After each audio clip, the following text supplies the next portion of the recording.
본 방송에서 제공하는 투자 정보는 투자 판단에 대한 조언입니다. 방송에서 제공하는 주식의 가치, 가격 상승 및 가격 하락에 대해서는 방송사에서 보장하지 않습니다. 시청자 여러분 안녕하십니까. 오늘장 내일장 2부 출발하도록 하겠습니다. 자, 이제 2부에서는 시장의 종목들에 집중을 해보도록 하겠습니다. 두 분의 전문가와 함께 종목 이야기 나눠보고요. 종목 상담까지 함께 가져가 볼 텐데요. 하단에 번호 나갑니다. 100원의 정보 이용료 부과되는 샵 4989번을 통해서 궁금하신 종목 있으신 분들은 종목명, 매수 가격, 비중 이 세 가지를 꼭 적어서 문자 메시지로 상담 신청을 해주시길 바랍니다. 유튜브 채널도 활짝 열려 있습니다. 유튜브 접속 뒤에 서울경제TV 검색어 입력하시면 다양한 다시 보기 채널이 함께 열립니다. 실시간 라이브 채널 함께 열려 있는데요. 클릭해서 들어오시면 TV 채널과 동일하게 시청 가능합니다. 모바일로도 언제 어디서나 시청 가능하니까요. 유튜브도 많은 이용 부탁드리도록 하겠습니다. 시황부터 먼저 정리하도록 하겠습니다. 자, 코스피 지수가 상승폭이 굉장히 둔화가 되는 모습입니다. 1922포인트대까지 상승폭이 줄어들었는데 하루간의 흐름 정리합니다. 보시는 바와 같이 1937부터 1921까지 지금 장중에 밀렸고요. 지금 저점 대비 한 1포인트 정도 올라오긴 했는데 코스피가 힘을 잃어가고 있는 모습들 포착이 되고 있습니다. 자, 다음 살펴보도록 하죠. 개인이 매도를 결국에 하기 시작을 하네요. 개인이 33억 원 매도가 나오고요. 기관은 매수 물량을 소폭 늘려가고 있는 상황입니다. 기관은 지금 투신, 연기금 쪽에서 주로 매수해주고요. 금융투자 쪽에서는 매도가 446억 원 정도 나옵니다. 외국인 여전히 팔고요. 코스닥 넘어가 봅니다. 코스닥 시장은 588, 1% 안팎의 지금 상승폭을 유지하는데 코스닥 역시 상승폭이 굉장히 제한적입니다. 하루간의 흐름을 보시면 코스닥도 장 초반에 600선 부근 탈환하는 거 아니냐라는 얘기가 나올 정도로 급등을 했는데 이후에 조금씩 상승폭이 둔화되면서 윗골이 달았고요. 장중에 588선까지 현재 내려와 있는 상황입니다. 수급 주체 확인해 볼까요? 외국인 개인이 사주는데 외국인의 매수 물량 굉장히 적고요. 기관은 284억 원 순 매도하는 가운데 연기금만 67억 원 매수 포지션 잡고 있는 상황입니다. 원달러 환율 짚어봅니다. 1212원 80전 거래됩니다. 원화가 오랜만에 강세 흐름으로 흘러가고 있는 모습입니다. 금일 본 방송에서 제공해드리는 정보는 투자 판단에 대한 조언일 뿐입니다. 해당 주식의 가치와 수익률 보장해드리지 않는다는 점 참고해 주시길 바랍니다. 마감 전략 이어갑니다. 오늘은 메리츠증권증권 영업부의 권홍섭 대리 연결되어 있습니다. 안녕하십니까? 네, 안녕하십니까? 시장이 오르고 있긴 한데 뭔가 좀 불안한 느낌을 지울 수가 없습니다. 상승폭도 좀 둔화가 되는 것 같은데 하루 정리해 주시고요. 마감 전략까지 함께 들어볼까요? 네, 오늘 우리나라 증시는 미국의 나스닥 시장과 다우존스 지수의 훈풍에 힘입어서 상승 출발하였습니다. 나흘 만에 이제 반등을 시도하고 있는 상황인데 코스피는 오후가 접어들면서 외국인의 매도 전환에 따라 다시 한번 상승분을 반납을 하고 있는 상황입니다.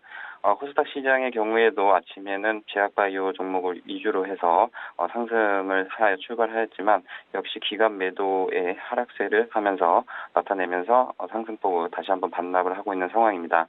일단은 미중 무역 협상 재개 기대감에 이제 매수가 유입했다 이렇게 보고 있는 상황인데요. 지난 미국과 중국의 관세에 대한 부과를 9월 1일부터 이제 하겠다라는 발언으로 인해서 세계 증시가 패닉 상태에 좀 빠졌었습니다. 그러나 어저께 트럼프 대통령이 이제 시진핑이나 중국으로부터 거기에 대한 협상 재개를 요청을 받았다고 발언함에 따라 9월 초에 예정된 중국과의 고위급 정상회담이 예정대로 열릴 거라는 좀 기대감으로써 상승했다고 보고 있는 상황입니다. 그러나 계속적으로 미중 무역에 대한 하루하루 1위 정도로 계속적으로 시시각각 바뀌고 있는 상황이기 때문에 현재까지는 증시 변곡점이라고 보고 있는 상황이고요. 따라서 거기에 대해서 보수적 관점 접근이 필요한 상황입니다. 현재 계속적으로 코스피 시장의 경우에는 1950선 밑에서 현재 진행이 되고 있고 지금 현재 밴드 상단이 1950 그리고 하단은 1850 부분까지 밴드가 나오고 있는 상황이기 때문에 계속적으로 지금 저평가 매수보다는 어떻게 보면 좀 계속적으로 확인을 하고 매수를 하는 것이 지금은 바람직한 투자 전략인 것으로 보여지고 있는 상황이고요. 있는데요. 일단 미 국채 장단기 금리가 역전에 대해서는 계속적으로 어떻게 보면 경기 침체에 대한 신호를 보내고 있는 걸로 봐야 됩니다.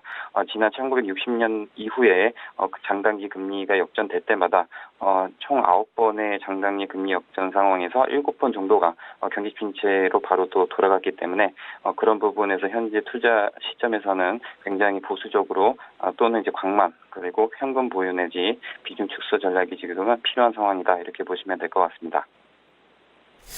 그렇다면 남은 시간 동안에 저희가 지켜볼 만한 종목이 있습니까?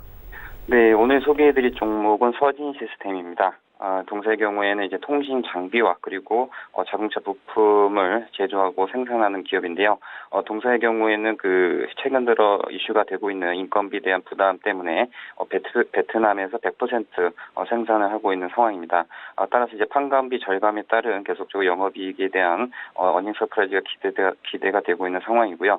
또한 이제 국내외 5G 투자 수에 대한 지속 기대감이 좀 생기고 있는 상황입니다.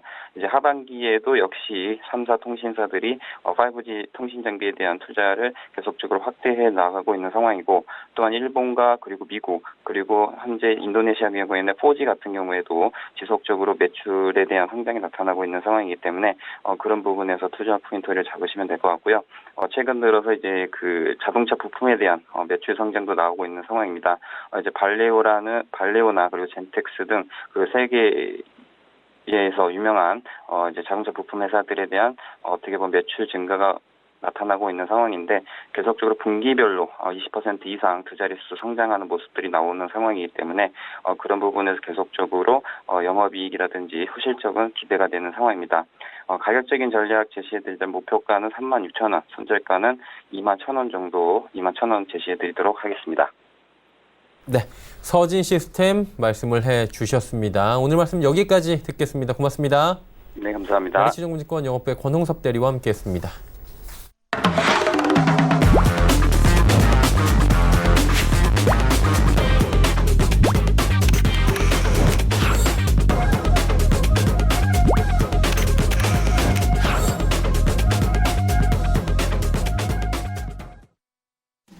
오늘장 일장 2부 함께하고 계십니다. 이제 종목 이야기 본격적으로 출발하도록 하겠습니다. 오늘은 샘플러스의 하채기 전문위원 AR 인베스트먼트의 오현진 팀장 두 분과 함께합니다. 어서 오세요. 안녕하세요. 네, 안녕하세요. 네. 뭐 시장 상황은 어제보단 나은데 오늘도 뭐 썩 그렇게 좋은 것 같지는 않아요, 예. 하 의원님. 예. 오늘 어떤 종목으로 좀 이야기를 나눠볼까요? 종목부터 할까요? 시장. 아이고 시황을 조금 브리핑해 주시면 더 좋죠. 예, 그래요. 네. 시장이 어제 좀 특히 코스닥이 4% 이상 좀 빠졌었습니다. 그러다 보니까는 개인 투자자분께서 좀 멘붕이 좀 오셨을 텐데 그게 이제 미중 간의 무역 협상에 대한 악재를 좀 트럼프 대통령이 좀 이야기해가지고 그게 또 금요일이었죠. 미국 시장이 장 끝나고 나서 거기 나오다 보니까 그야말로 우리는 문 닫아놓고 뒤통수 한번 제대로 맞은 그런 흐름인데 우리가 미중 간의 무역 협상에 있어서 보시면은 제약 바이오주가 영향을 미치지는 않습니다. 전체적으로 봤을 때 우리 시장이 빠졌던 게 제약 바이오주가 좀 빠지면서 코스닥이 좀 빠졌던 겁니다. 그리고 한일 경제 문제에 있어서도 우리가 제약 바이오주가 뭐 규제를 받고 그런 게 아닙니다. 우리나라의 코스닥 시장에 시총 상위에 있는 제약 바이오들이 그동안의 거품이 끼어 있던 게 거품이 빠지다 보니까 그런 현상이 좀 나왔다. 그래서 옆에 있는 다른 업종들이 제약 바이오주 때문에 괜히 피해를 보는 그런 상황이 더 왔습니다. 근데 그 피해를 본 종목들을 좀 살펴보면은 그 회사가 문제가 있는 게 아니라 단지 제약 바이오주에서 시장의 가치가 좀 빠졌기 때문에 덩달아 조금 출렁거렸던 그런 흐름이 나왔었는데 전체적으로 좀 봤을 때는 이제 자리가 교체가 될 겁니다. 과거에 시총 상위에 화장품들이 올라왔다가 화장품들이 밀려나고 그다음에 뭐 제약 바이오주가 또 올라오는 그런 흐름이었는데 이렇게 이제 시총 상위 종목들이 로테이션이 되면서 그런 새로운 또 섹터가 주도주로서 나올 거니까 그런 새로운 주도 섹터를 여러분들 잘 좀 살펴보시는 게 좋겠다라는 말씀 드립니다. 네. 시황에 대한 살짝의 브리핑을 해주시면서 시작을 해봤는데 이제 본격적으로 종목 이야기 좀 나눠보도록 하죠. 제가 처음에 말씀드릴 종목은 한양 디지텍입니다. 제가 이 종목도 여러 번째 여러분께 말씀드렸던 종목인데 최근에 좀 추세가 단기적인 그 골든 크로스가 좀 만들어져 가지고 다시 한번 좀 언급을 좀 드리도록 하겠습니다. 자, 한양 디지텍 같은 경우는 반도체 메모리 모듈 전문 업체입니다. 근데 이제 거기에 이제 머물러 있지 않고 새롭게 또 사업을 좀 확장을 시키고 있는 흐름인데, 이 반도체 메모리 모듈 같은 경우는 삼성전자에 좀 공급을 하고 있고, 그다음에 노트북이라든가 태블릿 PC 전용의 2차 전지 보호 회로도 좀 사업을 하고 있다라는 거고, 그다음에 자회사인 한양 내비콤이 나로의 이성항법 장치를 설계를 했다라는 거. 그러면서 내비게이션이라든가 GPS 수신기도 제조를 하고 있는데, 우리가 우주 항공 이 위성 같은 경우는 거의 뭐 병아리 수준의 단계입니다. 근데 이 전체 선진국들의 시장을 좀 살펴보면은 미국이라든가 러시아라든가 중국 이런 강대국들은 계속해서 위성을 지금 쌓아 올리고 있습니다. 그 위성들이 많은 역할을 하고 있죠. 그래서 이런 말이 있어요. 미국의 위성이 우리 그 국내에 어떤 움직이는 사물체 그 하나하나까지 다 파악하고 있다라고.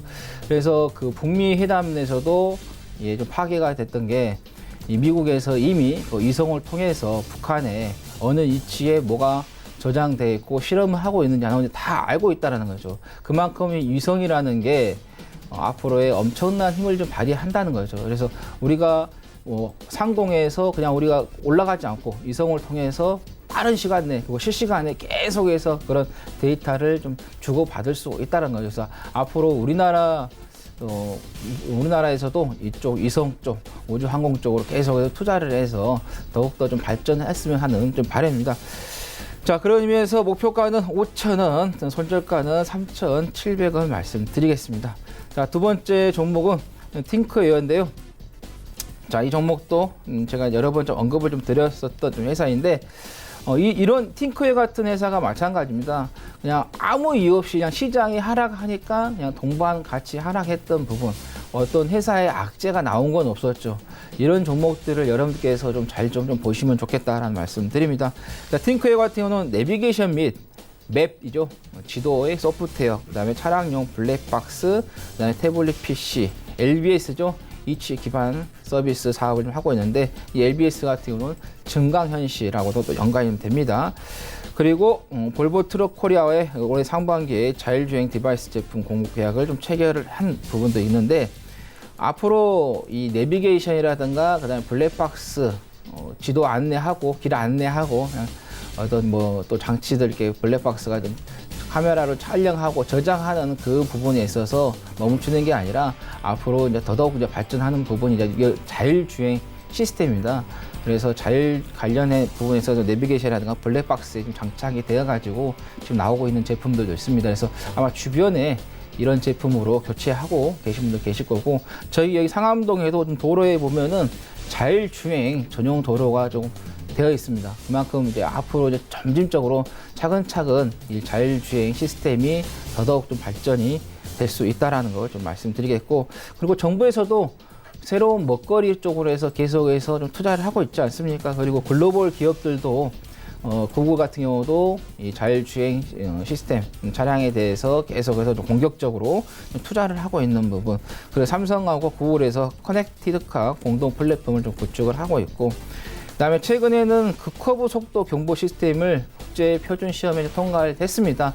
우리가 운전을 하다 보면 특히 초행길 또 야간 그리고 비가 많이 오는 날 또 눈이 오는 날 이렇게 날씨가 악조건이 있을 때 갑자기 급커브가 나왔을 때 우리가 당할 수 있습니다. 근데 그걸 미리 이 시스템을 통해서 알 수 있다라는 거죠. 그래서 그 부근에 가서는 우리가 안정적으로 좀 운전을 할 수 있게끔 그런 시스템이 좀 만들어졌다는 거고, 그다음에 차량용 공기청정기도 제조를 하고 있다라는 겁니다. 우리가 봄에 얼마나 많이 미세먼지에 대해서 심각하게 언론이라든가 또 주변 부분에 있어서 계속 심각하게 다루어졌었습니다. 근데 지금 잠깐 미세먼지가 없다 보니까는 여론이라든가 이런 언론에서 살짝 수면 아래로 가라앉는 그 부분인데, 또다시 이제 미세먼지가 발생한다고 하면은 이 미세먼지 관련된 뭐 필터라든가 뭐 청정기들이 또 시장에서 또 부각을 좀 받을 수가 있다라는 거죠. 그리고 차량용 공기청정기인데 일단은 유아 어린이를 좀 가지고 유아 어린이가 있는 그 가정에서는 아무래도 이 차량용 공기청정기를 설치하신 분들이 좀 많으실 거예요. 제 주변에도 차량용 공기청정기를 좀 설치하신 분 계시더라고요. 그래서 지금은 뭐 급격하게 폭발적으로 판매량이 증가하고 있지는 않지만은 꾸준히 좀 증가를 할 수 있다라는 말씀드리겠고, 상반기에 매출액이 934억 나왔고요. 영업이익은 27억을 좀 기록해가지고 각각 전년 동기 대비해서 2.3%, 22.7% 증가했다. 목표가는 8,200원, 손절가는 6,750원 말씀드리겠습니다. 자, 세 번째 종목은 솔루에타인데 물 한 잔만 마시고 하도록 하겠습니다. 계속. 굉장히 또 이제 3시가 넘어가면서부터 이제 우리가 긴장이 되죠. 예. 30분이 남게 되면 아니, 더 좋은 종목을 위해서 예, 끝까지 하려고 했는데 목이 계속 타가지고 제가 지금 이제 해드리는 거예요. 예, 알겠습니다. 감사합니다. 예. 자, 세 번째는 솔루에타를 좀 말씀드리겠습니다. 자, 솔루에타 같은 경우는 전자파 차단하는 차폐 소재를 전문적으로 제조를 하는 그런 회사였는데, 이게 이제 우리가 주로 이제 핸드폰을 좀 많이 사용하지 않습니까? 그래서 올 상반기에 이 기지국 설치하는 분의 그 병명이 좀 판정하는 데 있어서 뇌종 영향이 좀 나왔었는데, 그 부분이 조금 영향을 좀 미쳤다. 그러다 해서 이제 전자파 차단하는 부분에 있어서 조금 우리가 더 좀 심각하게 좀 받아들일 것 같아요. 그래서 솔루에타가 삼성전자라든가 그다음 LG전자, 애플도 휴대폰 만드는 회사하고 좀 거래가 좀 되고 있다는 거고, 그다음에 최근에 뭐 그래핀 관련된 종목들이 상당히 많이 올라갔었습니다.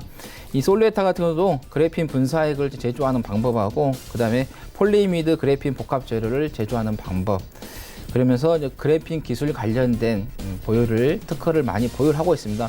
2018년도만 해도 4개인가 3개인가가 좀 보유를 하고 있고, 그리고 이게 이 솔루에타에서 만드는 전자파 차단, 이것이 이 모바일뿐만 아니라 그다음에 뭐 디스플레이, 그다음에 의료기기 등 다양하게 지금 접목이 좀 되고 있다라는 거라서 그런 부분을 여러분께서 좀 보시면 좋겠고, 최근에 또 외국인들이 조금씩 좀 들어오고 있습니다. 그 수급도 여러분들 좀 체크해 보시면 되겠다라는 말씀드리겠고, 자, 목표가는 3,800원, 손절가는 2,970원 말씀드리겠습니다. 자, 네 번째 종목은 캠시스인데요. 이 종목도 제가 말씀드렸었고, 지난번에 제가 출연했을 때도 한번 언급을 좀 드렸었던 종목인데, 이 회사가 처음에는 휴대폰 카메라를 전문적으로 만드는 회사였습니다. 근데 거기에 이제 머무르지 않고 새로운 사업을 또 펼치고 있습니다. 계속해서 거기에 좀 머물러 있으면은 이 회사가 좀 도태가 되지 않습니까? 그래서 또 이 회장님께서 잘 또 시대 흐름을 좀 잘 맞춰서 그 방향을 좀 잘 잡고 좀 운영을 하고 계신 것 같은데, 차량용 카메라 및 그다음에 서라운드 뷰 모니터링 시스템 등 그다음에 블랙박스를 좀 제조해서 판매를 하고 있는데, 여기에서 이제 서라운드 뷰 모니터링 시스템이죠. 지금 뭐 차들은 없는데 앞으로 지금 나온 차들도 있더라고요. 앞으로 나온 차들도 있지만은 전면이죠. 위에 앞뒤 옆면 전부 다 우리가 좀 볼 수 있는 그런 시스템을 좀 만들어내는데, 일단은 이제 차량이 좀 크다 보면은 후진할 때 조금 뒤가 안 보일 수가 있습니다. 후방 카메라가 있을 수 있지만은 그래도 후방 카메라가 전부 다 잡지 못하기 때문에 사각지대가 있기 마련이죠. 그리고 또 바퀴 그쪽 부분도 확인이 안 되기 때문에 이 서라운드 뷰 모니터링 시스템 같은 경우는 전면을 다 보게 되기 때문에 장애물이라든가 또 뒤에 유화가 있을 때 좀 발견해가지고 안전을 충분히 대처를 할 수 있는 부분, 그다음에 초보 운전자분들한테는 상당히 유용한 이 시스템이라고 봅니다. 그래서 앞으로 차량이 출시가 될 때는 이 시스템이 다 장착이 되어서 좀 출시가 될 것으로 좀 예상이 되고 있고요. 카메라 전문 업체이다 보니까 이 카메라가 핸드폰 카메라뿐만 아니라 자율주행차, 그다음에 드론에도 장착이 된다는 거죠. 이 자율주행차가 장애물을 인지를 하고 그러면서 멈추고 또 각오해야겠죠. 그거를 이제 카메라로 우리가 인지하고 이제 가는 그런 부분인데, 그러다 보니까 이 캠시스에서 만드는 카메라가 또 자율주행차하고 연관이 돼서 미래의 성장률을 볼 수 있다는 거고, 드론도 마찬가지입니다. 앞으로 계속해서 드론 산업 같은 경우는 발전할 수밖에 없는 거고, 또 시도 자체적으로도 지금 드론 관련해서 교육을 실시를 하고 있습니다. 그러다 보니까 드론 교육이 대기자들이 상당히 많이 있다는 거, 자격증도 지금 계속해서 따고 있는 부분. 왜냐하면 이 드론 자체가 어느 한 분야에서만 쓰는 게 아니라 농업이라든가 산업이라든가 그다음에 안정성에 있는 부분, 그다음에 그리고 안정성이라든가 이런 부분 등 다양하게 이 드론이 사용할 수 있다라는 그런 이점이 있기 때문에 여러분께서 드론 관련해서 좀 보시면 되겠다라는 거고, 그다음에 여기에서 세보 C 모델이 이달 말에 이제 출시가 예정이 되는데 조그마한 그 소형 전기차입니다. 제가 지난번에 방송 끝나고 가는데 그 소형차가 도로에 있더라고요. 그러니까 캠시스에서 만드는 좀 차량인데 워낙 좀 작다 보니까는 좀 안정성, 위험성 문제에 있어서 조금 이야기가 될 수 있었는데 일단 가정주부님들이 시장을 마트를 가는 쉽게 가지고 갔을 때 주차하기도 편하고 그런 부분도 있다라는 거. 그러다 보니까 이게 소형 전기차 쪽에서 올해 매출이 약 400억 정도 좀 예상이 된다는 겁니다. 그리고 또 캠시스가 신규 사업으로서 생체 인식과 정보 보안입니다. 앞으로 이 공인인증서가 계속해서 정부에서 전 정부에서 없애라 이런 말도 있었는데 아직까지 좀 사용하고 있죠. 근데 점점 이런 생체 인식이라든가 이런 쪽으로 계속해서 발전한다 보면은 공인인증서도 이제는 없어질 것으로 지금 추측이 된다라는 겁니다. 자, 박영태 대표이사가 이재명 도지사와 중앙대 동문이라는 또 해서 정치인 테마주가 좀 되겠습니다. 자, 목표가는 2,800원, 손절가는 2,100원 말씀드립니다. 자, 마지막 5번째 종목은 S8인데요. 이 종목도 제가 여러분들께 좀 많이 언급을 좀 드렸던 종목인데, 자, 이런 종목도 지금 시장이 빠지면서 같이 빠졌어요. 근데 회사가 문제에 있어서 빠진 건 없잖아요. 단지 제약 바이오주가 문제가 되면서 코스닥 지수가 빠지니까 같이 덩달아서 빠지는 그 피해. 그냥 옆에 있다가 코스닥 같이 있었던 이유 하나만으로 그냥 같이 피해를 좀 보고 있는 그런 부분이 되겠습니다. SAT 같은 경우는 이동통신 중계기용 모듈을 좀 개발하는 좀 업체인데 이거를 KT, SK텔레콤, LG유니버스 등에 좀 거래를 하고 있다는 거고 전국에 설치된 고정식 중축기 한 70불 이상을 이 회사가 제조를 하고 납품을 하고 있는데 납품하는 업체가 어디냐? 한국도로공사, 그 다음에 국토부의 국도관리사무소, 지자체 그리고 각각 공공기관이 되겠다라는 거래처가 상당히 안정적이죠. 그래서 미수금이 깔릴 일은 없습니다. 그래서 안정적으로 또 수급이 좀 잘 되겠다는 거고 5G 가입자 수가 약 200만 명을 돌파를 했습니다. SK텔레콤 하나만로 자체적으로도 100만 명이 좀 돌파했던 그런 부분이 있대요. 그래서 연내 한 500만에서 400만 원 돌파 예상이 된다는 거. 글로벌 시장은 연내 한 1000만 명, 2024년까지는 19억 명이 예상이 된다는 거고 5G 스마트폰이 2025년까지 해서 전체 스마트폰의 42%를 좀 차지할 전망이다. 그런데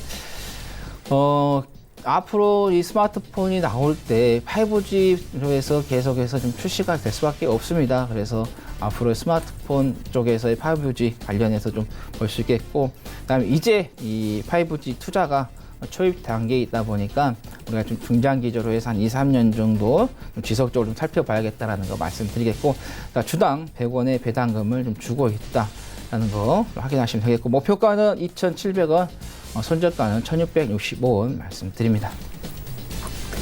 5종목 들어봤습니다. SAT까지 이야기를 나눠봤고요. 이번에 오현진 팀장 바로 연결하도록 하겠습니다. 팀장님, 첫 번째 어떤 종목입니까? 네, 첫 번째는 이제 경성나비엔이라는 종목을 보겠습니다. 가스보일러 업체죠. 관련해서 이제 최근에 이제 최고 브랜드상도 탔고요. 온수매트 부분에서 4년 연속 수상을 하기도 했습니다.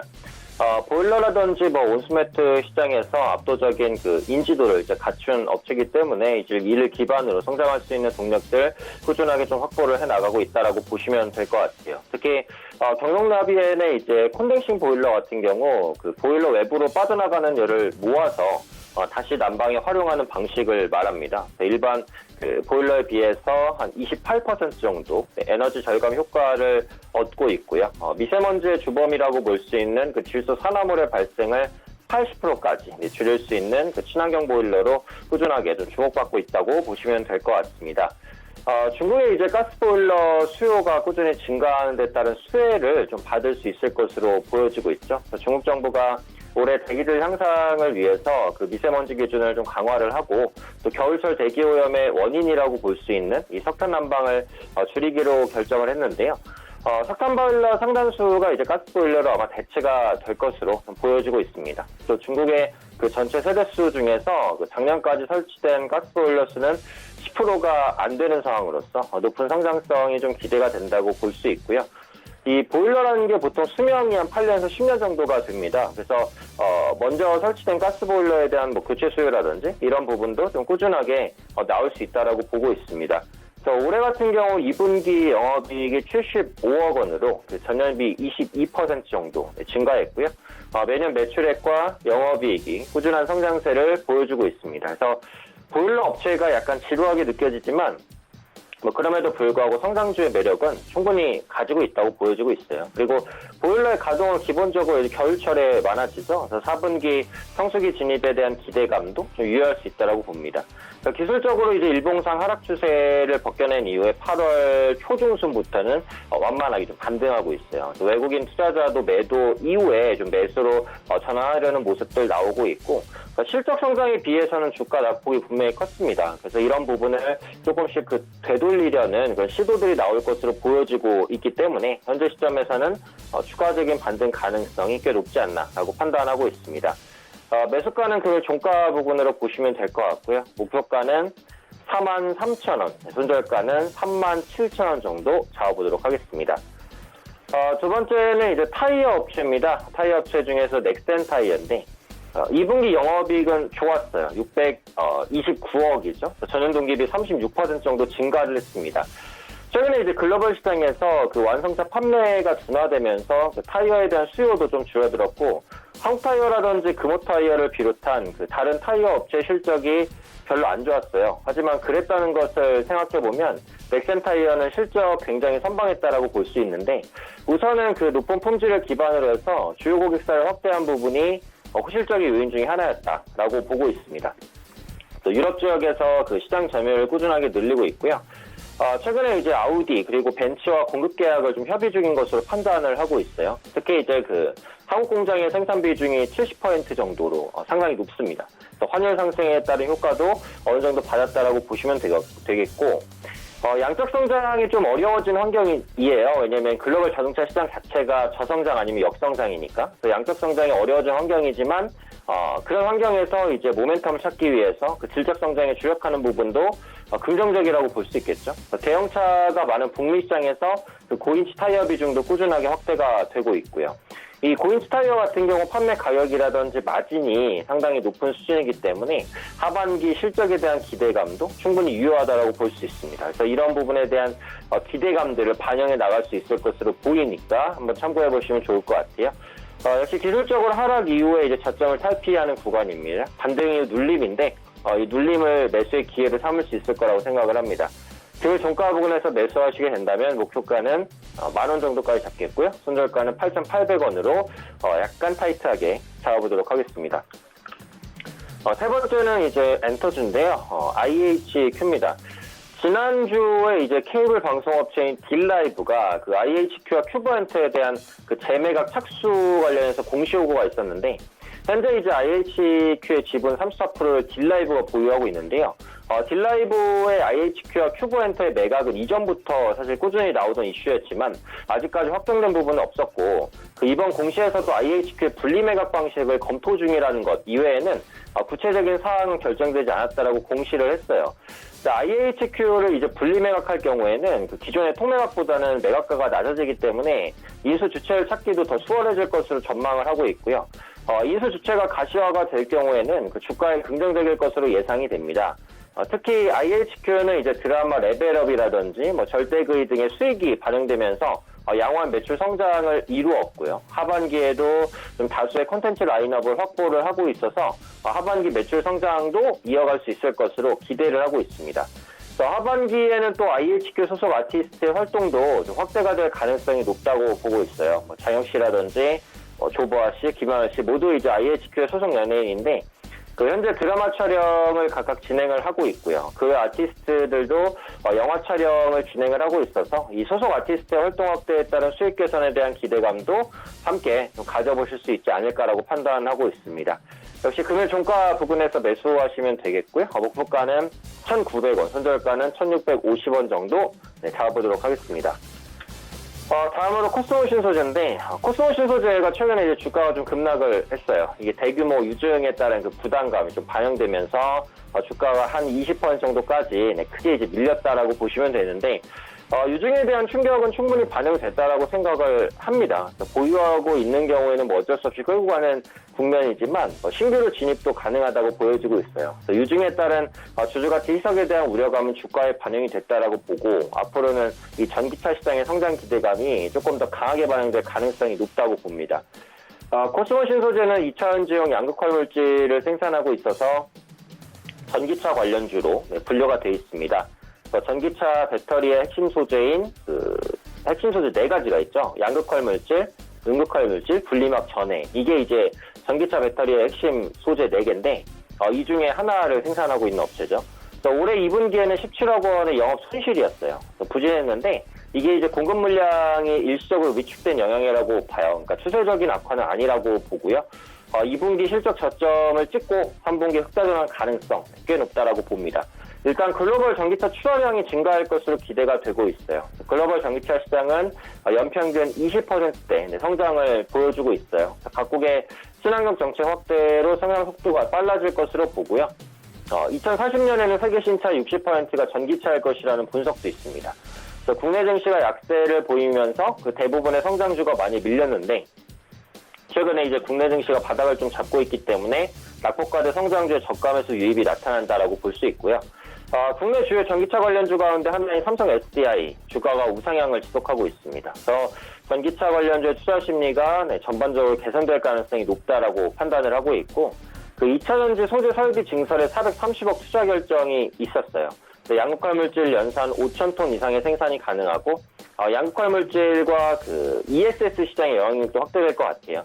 태양광이라든지 뭐 풍력 이런 친환경 에너지를 저장한 이후에 필요할 때 사용 가능한 게 이제 에너지 저장 장치 ESS인데 이 사업도 이제 코스모 신소재가 영위를 하고 있기 때문에 역시 성장 기대감으로 가져갈 수 있다라고 판단을 하고 있습니다. 주가는 유중 쇼크로 인한 하락 이후에 바닥을 잡아나가는 과정, 재반등 기대감 있다고 보고요. 금일 종가 수준에서 매수하게 되면 목표가는 11,500원 그리고 손절가는 이제 이전 저점이 깨진 가격이죠. 9,500원 정도까지 잡아보도록 하겠습니다.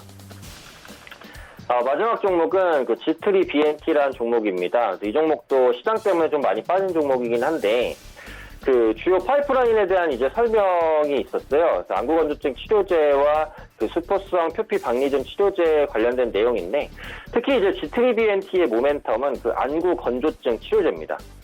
이건 이제 말 그대로 안구 건조증을 치료를 하는 거죠. 그러니까 기존의 신약 대비해서 2배 정도 그 효과가 좀 빠르게 나타난다고 알려져 있고 지금 미국 임상 3상 진행하고 있어요. 내년에 임상이 완료될 것 같고요. 그러니까 요즘에 보시면은 이 전자기기를 많이 쓰잖아요. PC라든지 스마트폰, 태블릿 이런 사용이 증가하면서 안구 건조증 환자가 늘고 있습니다. 신약 출시에 성공하게 됐을 경우 수요가 충분히 많을 것이다라고 기대를 하고 있는 상황이고요. IR이 이제 오늘 있는데 IR 전후로 주가의 신약 기대감이 나타날 수 있다라고 보고 있어요. 또 올해 이제 상반기 매출액이 전년 동기 대비 148% 증가한 164억 원을 기록을 했습니다. 백신 사업부의 사업이 확장하면서 또 내용 성장 효과가 나타났고 또 주요 제약사의 이제 독감 백신이나 폐렴 백신 이런 것들을 공급하고 있어서 최근에 이제 그 기존 유아를 대상으로 실시했던 무료 예방 접종이 중고등학생까지 또 확대되는 추세란 말이에요. 백신 부분의 그 매출 성장은 꾸준하게 이어질 것으로 전망이 됩니다. 그래서 백신 부분의 견조한 매출 그리고 앞으로 이제 다양한 희귀질환 치료제 개발 이런 것들을 통해서 실적과 성장성 동시에 갖출 수 있는 기업이 될 것으로 보여지기 때문에 이런 부분들에 좀 포커스를 맞춰보시면 좋지 않을까 판단하고 있습니다. 주가는 하락 이후에 저점을 잡아가는 모습이라고 보여져요. 빠르진 않아도 완만한 반등 정도 나타날 것으로 판단합니다. 금일 종가 부근에서 매수 가능하다고 보겠고요. 목표가는 22,000원, 손절가는 19,000원까지 설정해 보도록 하겠습니다. 네, G3 BNT까지 5종목 들어봤습니다. 지금 마감까지 한 11분 정도 남아있는 상황인데 단기 접근 종목들 바로 점검해 보도록 하겠습니다. 캠시스 들어봤잖아요? 예. 결과 어땠습니까? 어제 좀 시장이 좀 나쁘다 보니까 시장과 같이 조금 예. 밀리는 그런 흐름을 좀 보였습니다. 근데 제가 말씀드린 것처럼 이런 캠시스 같은 종목들은 뭐 회사가 문제가 돼서 흔들린 게 아니라 단지 시장이 흔들리니까 동반 같이 흔들렸던 부분입니다. 그 전에도 시장이 회복할 때보다도 8월 6일보다도 8월 22일까지 상승하는 흐름 보세요. 시장 회복한 것보다 훨씬 더 빠르게 더 높게 좀 회복을 하는 그런 부분이 좀 보였습니다. 그래서 게임시스 같은 경우 조금 더 여러분께서 지켜보시더라도 무난한 종목이다라는 말씀 드립니다. 네, 조금 더 들고 가자라는 거죠. 예. 그럼 오늘은 어떤 종목을? 자, 오늘은 한양 디지텍을 좀 말씀드리도록 하겠습니다. 최근에 주가가 골든 크로스가 좀 만들어지면서 외국인도 좀 들어왔다가 지금 살짝 좀 나가는 부분인데, 그런다 해서 외국인이 전체적으로 다 나가지는 않았습니다. 일정 부분 좀 물량을 좀 가지고 있기 때문에 그 수급도 좀 체크를 하시면 좋겠고, 아까 말씀드린 것처럼 반도체 메모리 그 모듈 전문 업체입니다. 그래서 이거를 이제 삼성전자에 좀 공급을 하고 있고, 그다음에 노트북하고 태블릿 PC 전용에 대한 2차 전지 보회로 좀 사업들 하고 있다라는 거. 또 자회사 쪽에서의 한양 내비콤에서 나로의 이성항법 장치를 설계한 경험이 있기 때문에 그 부분에서 이제 우리가 위성 쪽이죠, 항공 사업 쪽으로 더더욱 많이 투자를 해서 발전시켜야 됩니다. 강국들을 좀 보면은 위성 사업이 뭐 거의 고단계 좀 올라와 있는 부분.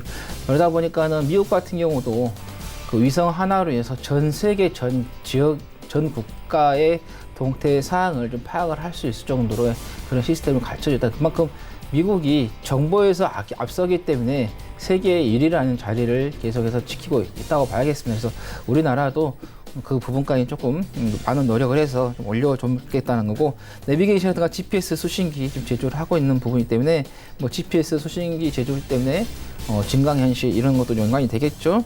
자, 목표가는 5,000원, 손절가는 3,700원 말씀드리겠습니다. 네, 한양 디지텍에 대해서 단기 접근 말씀을 해주셨고요. 오 팀장님 연결합니다. 세원셀로텍 말씀해 주셨는데 결과 어땠습니까?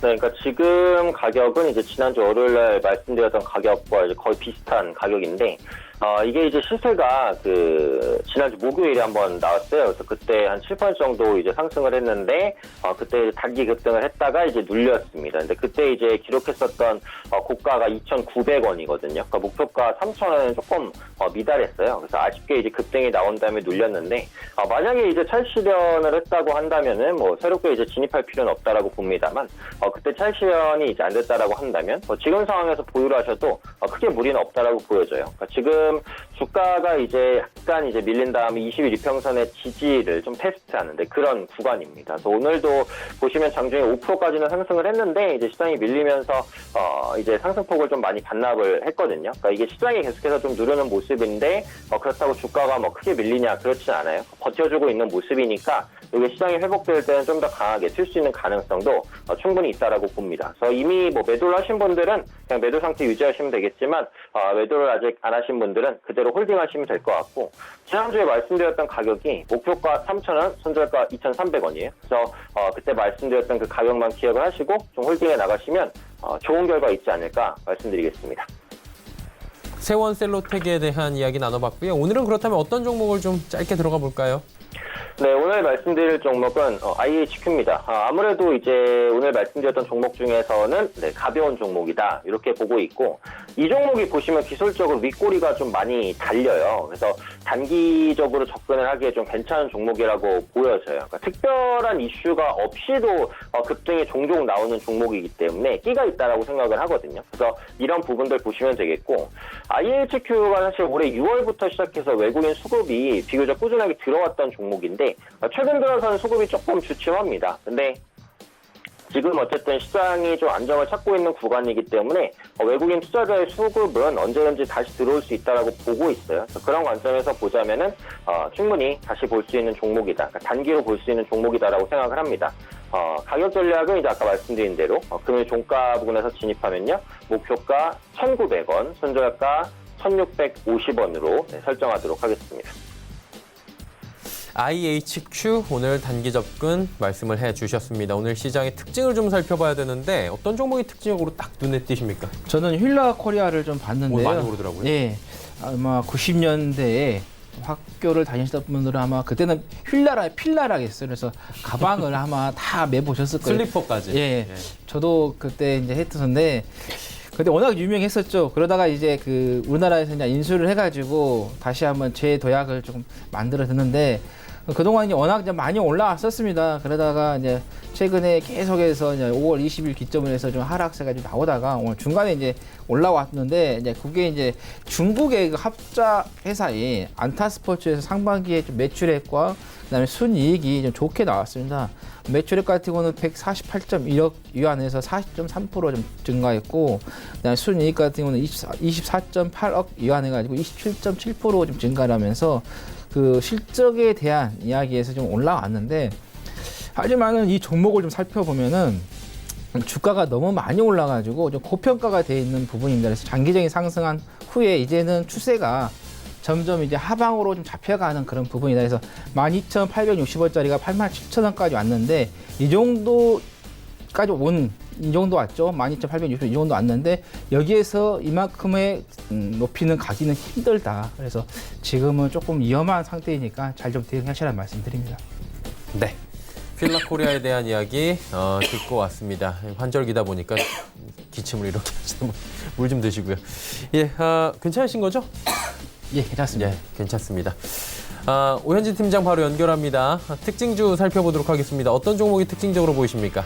네, 오늘은 이제 특징주로는 그 현대 로템을 한번 가져왔는데, 이게 경협주가 오늘 보시면 전체적으로 올랐어요. 근데 올랐다가 이제 많이 떨어졌죠. 현대 로템도 오늘 장중에 10%까지 올랐다가 지금 뭐 약보합권까지 내려온 상황인데, 일단 경협주가 그동안 굉장히 많이 빠졌습니다. 그러다 보니까 시장이 안정을 찾는 상황에서는 저가 매수가 충분히 들어올 수 있는 여지도 있었다라고 볼 수 있겠지만, 오늘 이제 경협주가 반등하는 진짜 요인은 그 트럼프 때문이죠. 최근에 그 G7 정상회담이 종료가 됐는데, 여기서 트럼프 대통령이 북한은 이제 굉장히 잠재력이 높은 국가고 또 북한의 철도를 놓을 수 있을 것이다라는 그 철도 관련된 그 잠재력 이런 부분들을 언급을 했어요. 그러다 보니까 오늘 경협주가 전반적으로 좀 상승하는 그런 모습이 나타났습니다. 여기서 생각해 볼 수 있는 거는 이거죠. 그러니까 트럼프 대통령을 비롯한 미국은 북한과의 대화를 앞으로도 계속해서 시도할 것이다.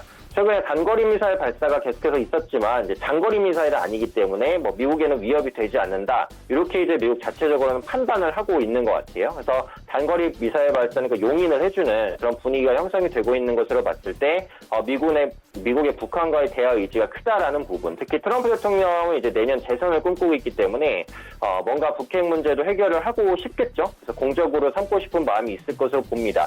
그래서 조만간 북미 정상회담이 시행이 될 가능성도 있고 그렇게 되게 되면은 일단 경협주의 투자 심리는 좀 살아날 수 있어요. 다만 지금 남북 간의 관계는 별로 좋지가 않죠. 얼마 전에 이제 북한이 우리 쪽을 좀 비난하는 그런 모습들도 나타나서 경협주가 추세적으로 올라가기는 조금 어려운 환경이라는 거죠. 그러니까 지금은 그 북미 정상회담에 대한 기대감은 있기 때문에 경협주를 관심권에 두고 보시긴 해야 된다라고 생각을 합니다.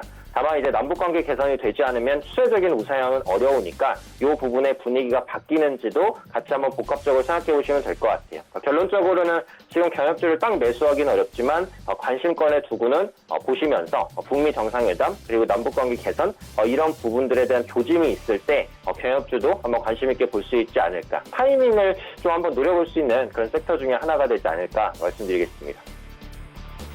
네, 경협주에 대한 이야기 오랜만에 들어봤습니다. 벌써 한 2분 30초 정도밖에 남지 않았는데요. 저희도 마감지수 함께 정리하도록 하겠습니다. 코스피부터 만나볼 텐데 1920선까지 밀려 내려왔습니다. 지금 상승폭 거의 다 반납을 한 상황이고요. 하루간의 흐름 보시면 코스피가 일단 뭐 장 초반보다 많이 밀려 내려온 모습이 확인이 됩니다. 전형적으로 윗골이 달았습니다. 수급 주체 만나보도록 하죠. 보시면 기관만 삽니다. 개인 외국인 파는데 기관이 그래도 매수 물량을 좀 늘려가는 모습이고 연기금이 688억 원대까지 매수 물량을 늘렸습니다. 개인 173억 원 매도고요. 외국인 여전히 1000억 원대로 팝니다. 시총 상위주들 정리할 텐데 보시다시피 삼성전자, SK하이닉스 모두 상승합니다. 그리고 현대차만 하락 전환을 했고요.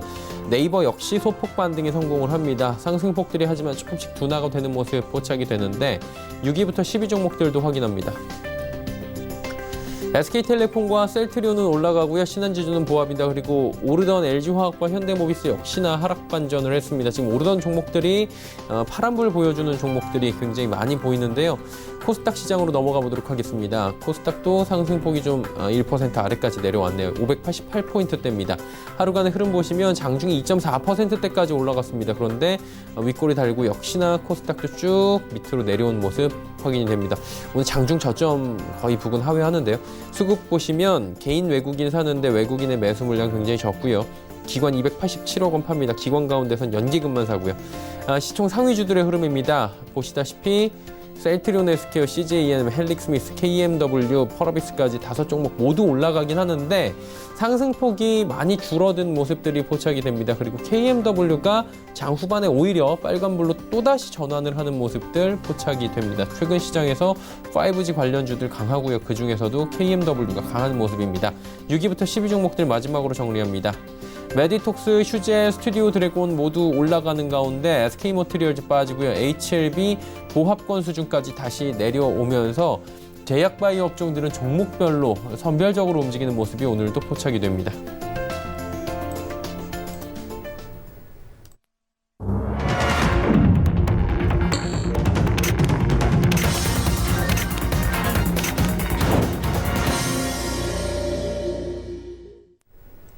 시장 모두 마감이 됐습니다. 오늘 시장은 어제만큼의 되돌림도 없었고요. 지금 윗꼬리를 양시장이 모두 달다 보니까 조금 불안해 보이는 시장도 저희가 지울 수가 없는데 시장을 어떻게 보는 게 제일 적정할까요? 오늘 시장 같은 경우에는? 오늘 시장 같은 경우는 어제 하락에 대한 부분이 좀 반등이 좀 더 크게 나왔더라면 좀 좋았을 텐데 그러지 않은 부분이 좀 아쉽습니다. 제가 8월 6일 이후에 방송을 출연하면서 여러분들께 많은 악재 또 호재 이야기가 나오더라도 딱 기준 하나만 잡고 대응을 하시라는 말씀을 드렸습니다. 5일선을 지지를 받으면 계속해서 가는 거고 5일선을 이탈하게 되면은 단기적인 조정 구간으로 들어온다 이렇게 보시면 된다고 말씀드렸는데 일단은 지난주 금요일에 코스피 같은 경우는 종가가 이제 5일선 이탈하면서 마감을 했었습니다. 그래서 계속해서 좀 조정이 좀 들어오고 있는 부분인데 여기서 여러분 똑같습니다. 5일선을 올려놓냐 올려놓지 못하냐 차이입니다. 올려놓지 못한다고 하면 계속해서 조정 구간에서의 움직임이 계속해서 이루어질 것이고 5일선을 좀 올려놓는다고 하면은 다시 한 번의 조정이 마무리가 되고 상승의 흐름을 1차, 2차죠. 2차의 상승 흐름을 좀 만들어낼 수 있기 때문에 그렇게 여러분께서 좀 보시면 좋겠습니다. 그리고 트럼프 대통령이 하루는 안 좋은 이야기, 또 하루는 또 좋은 이야기. 이거 종잡을 수가 없으니까 그런 이야기에 또 너무 또 민감하게 또 대응을 하신다고 해도 여러분들 더 많이 스트레스를 받을 수가 있습니다. 그래서 제가 말씀드린 것처럼 5일선 딱 그 하나 기준만 잡고 여러분께 대응을 하셔도 충분히 대응을 할 수 있다는 말씀 드립니다. 그리고 내일 이제 우리나라 일본에서의 화이트리스트 재효력이 발생하게 됩니다. 그래서 그 부분도 여러분께서 좀 관련된 종목들 특히 애국주죠. 좀 살펴보시는 게 좋을 것 같고 그다음에 29일에 임시 국무회의가 있기 때문에 정부가 임시 국무회의를 통해서 어떤 정책적인 또 이야기를 또 발표를 할 수 있습니다. 그래서 그 다음날 또 그런 것까지 좀 체크하시고 30일에 금융통화위원회가 있기 때문에 그것까지도 같이 3개 정도 체크를 하셔서 이번 주에 좀 대응을 하시면 좀 더 수월하실 것 같다는 말씀 드립니다. 네. 그렇다면 오 팀장님은 시장 어떻게 보셨는지 궁금하네요. 네, 앞으로도 아마 이런 흐름이 계속해서 있을 것 같아요. 그러니까 지금은 추세적인 하락으로 시장이 가거나 추세적인 상승으로 가지는 않을 것이다. 좁은 박스권에서만 움직일 것이다. 라고 보고 있습니다. 일단은 글로벌 리스크가 워낙에 많죠. 미중무역 분쟁이라든지 브렉시트 우려라든지 아까 말씀해 주신 대로 내일은 화이트리스트 시행이 실질적으로 됩니다. 일본과의 갈등에 대한 그 장기화 우려감 이런 악재들이 너무 많기 때문에 시장이 추세적으로 올라갈 수 자체가 없어요. 근데 지금 보시면 주가가 또 워낙에 많이 빠졌죠. 그러니까 코스피 기준으로 보면 PBR이 0.9배도 안 되는 수준 2008년 서브프라임 모기지 사태 때 정도까지 떨어졌으니까 분명히 하방 경직성은 있을 겁니다. 그러니까 지금은 이런 전략 쉽게 생각하면 지수가 떨어질 때 그냥 코스피 200 관련된 ETF, 레버리지라든지 이런 것들을 좀 모아 가셨다가 지수가 상승할 때 이런 것들을 좀 분할 차익 실현하든지 그러니까 지수는 박스권에서 움직일 가능성이 높다라고 보고 지수가 떨어지면 기회로 지수가 상승하면 차익 실현 기회로 이렇게 이제 반응을 하는 게 가장 좋다라고 보고 있고요.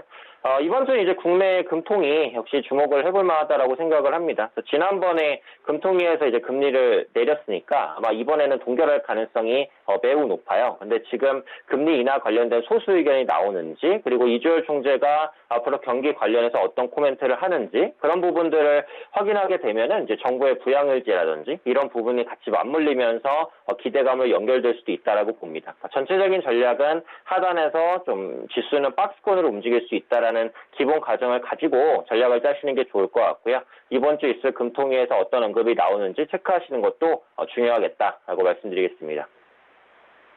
알겠습니다. 두 분과 함께 시황 그리고 전망까지 이야기 나눠봤습니다. 지수 정리해보도록 하죠. 코스피부터 만나봅니다. 코스피 지수가 1924포인트대에서 그래도 마감을 잘 해줬습니다. 0.43% 상승이고요. 코스닥 살펴봅니다. 코스닥이 0.93% 올라가면서 588.33포인트의 거래가 마감이 됐습니다. 환율 점검하도록 하죠. 환율은 내렸습니다. 어제 오른 거에 거의 대다수를 오늘 반환을 했네요. 6원 60전 내려가면서 1211원 20전에 거래가 마감이 됐습니다.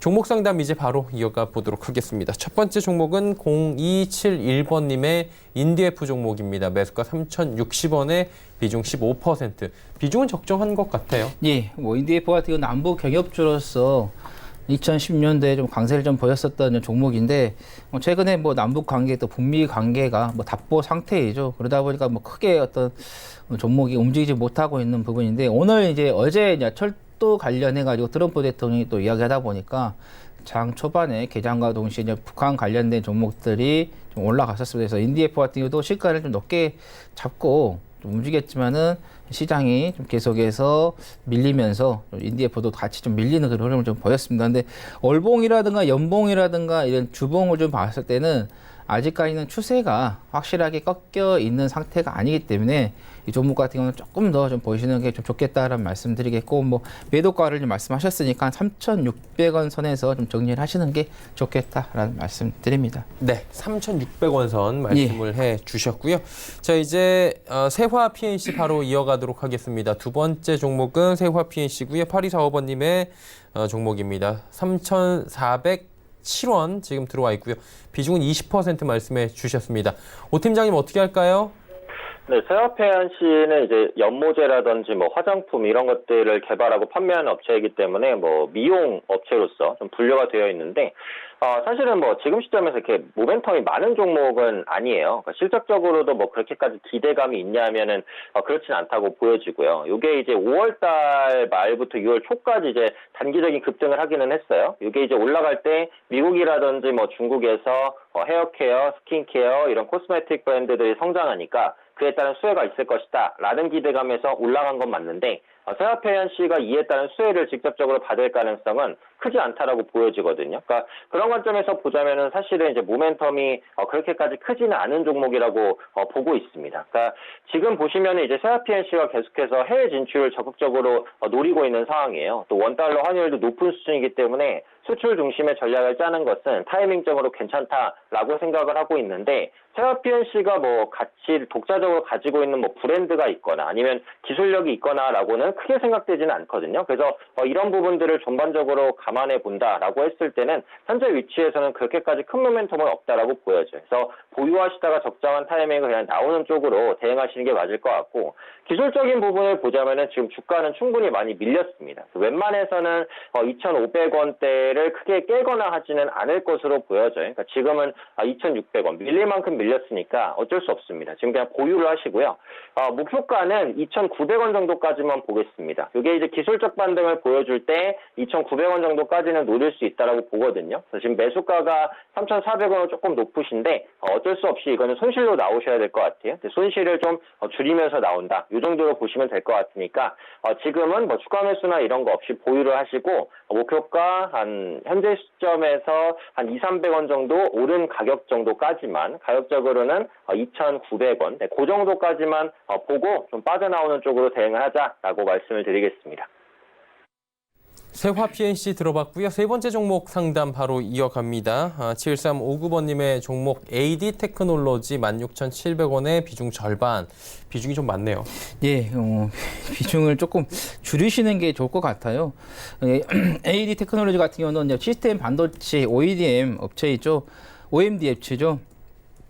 최근에 이제 정부에서 이제 시스템 반도체 좀 투자 이야기가 나와가지고 어느 정도 이슈가 됐는데, 또 반면에 또 미국하고 일본에서는 우리나라의 그 비메모리 사업에 대한 어느 정도 견제가 좀 이루어지고 있는 부분이긴 합니다. 그래서 하지만 정부에서 이제 그 국산화 정책을 주장하고 있기 때문에 이 가지고 계신 종목을 조금 더 좀 보시는 게 좀 좋겠다라는 말씀 드리면서 목표가는 한 18,700원 정도 단기적으로 좀 잡으시면 되겠고, 손절은 한 21선으로 대응을 하시면 되겠다라는 말씀 드립니다.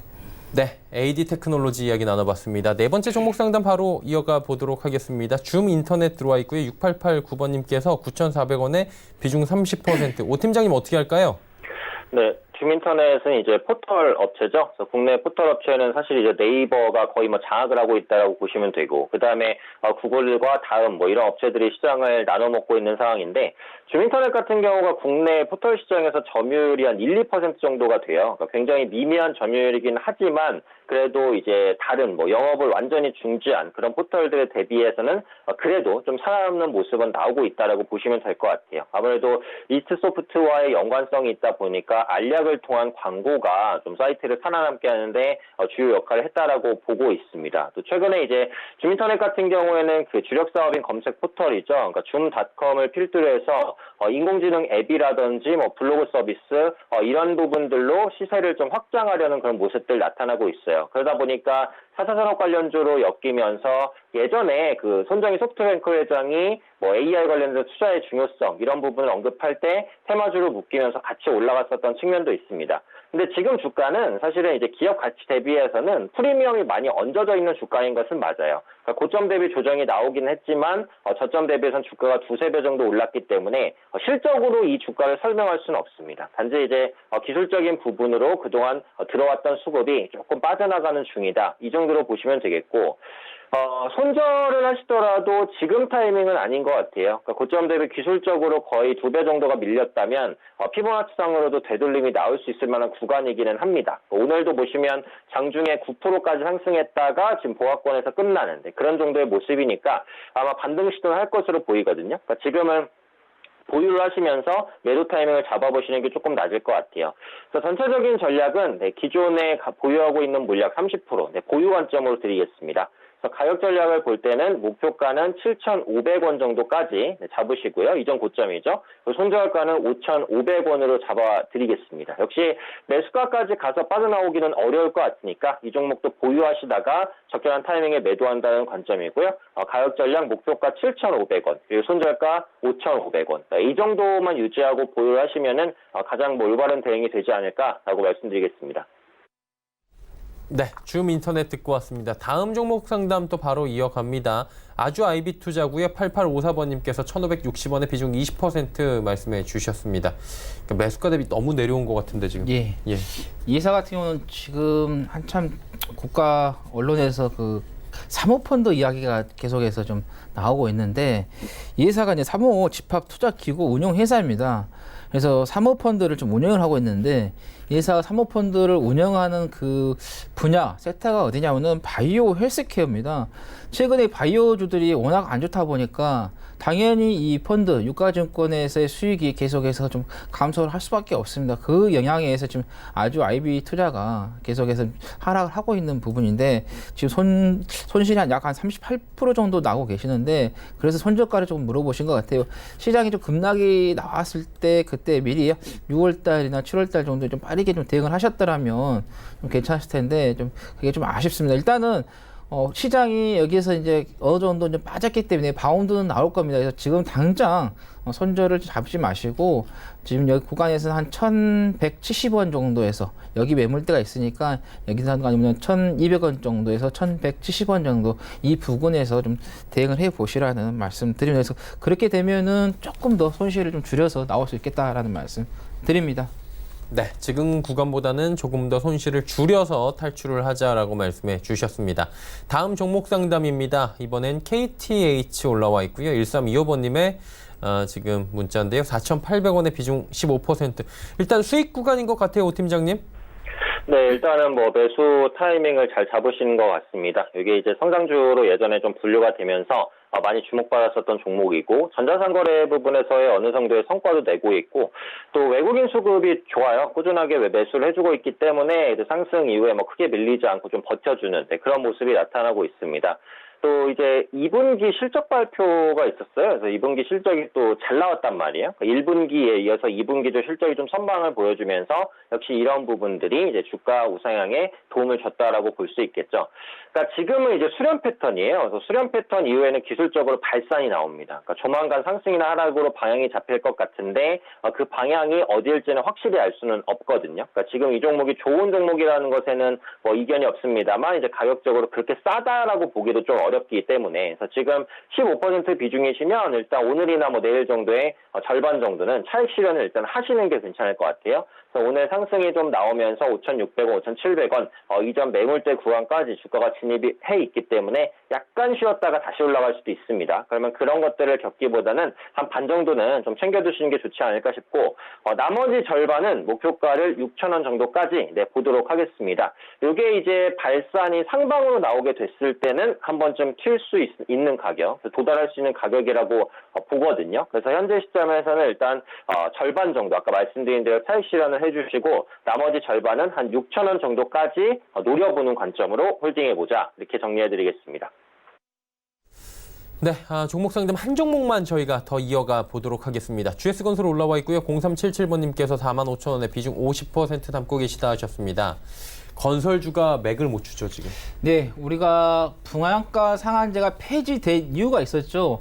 IMF 이후에 DJ 국내 정부가 좀 들어오면서 상한제를 폐기해가지고 2000년대에 2003, 4, 5, 6, 7년 상당히 건설주들이 좀 좋았지만은 그 이후에 이제 계속해서 좋지가 않은 좀 흐름을 좀 보이고 있습니다. 특히 뭐 경기가 좋지가 않기 때문에 그리고 GS 건설 같은 경우는 이제 그 분양가 상한제 정부에 다시 한번 재도입한다는 또 이야기가 있고 그다음에 전월세 신고제 이야기가 나오고 있고 만약에 이제 국내가 아니라 해외 쪽 간다고 하면 뭐 해외 쪽에서 도급이라든가 플랜트 쪽 이쪽 특히 플랜트 쪽에 매출이 좀 나와야 하는데 그렇게 시원하게 나오긴 하지만 과거에처럼 크게 나오지 못하고 있는 부분이기 때문에 그래서 주가가 계속 좀 흔들리고 있는 부분이 돼서 지금 구간에서는 좀 손절 라인을 좀 놓치셨습니다. 여기 이 박스권을 이탈했을 때 그때 7월 초에 좀 정리를 하시고 나왔더라면은 조금 더 손실을 좀 적게 좀 보셨을 것 같은데 일단은 뭐 손절 타임이 좀 지나가셨으니까 뭐 시장이 거의 다 왔습니다. 여기서 조금 바운드가 나올 거예요. 그 바운드 나오는 그 구간에서 좀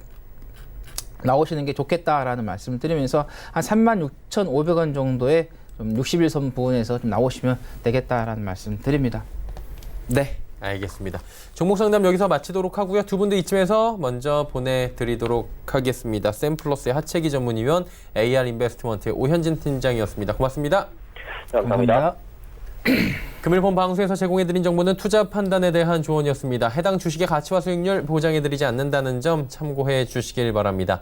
오늘장 내일장 저희가 준비한 소식은 여기까지입니다. 편안한 오후 시간 보내시길 바랍니다. 저희는 내일 오후 2시에 뵙겠습니다. 고맙습니다.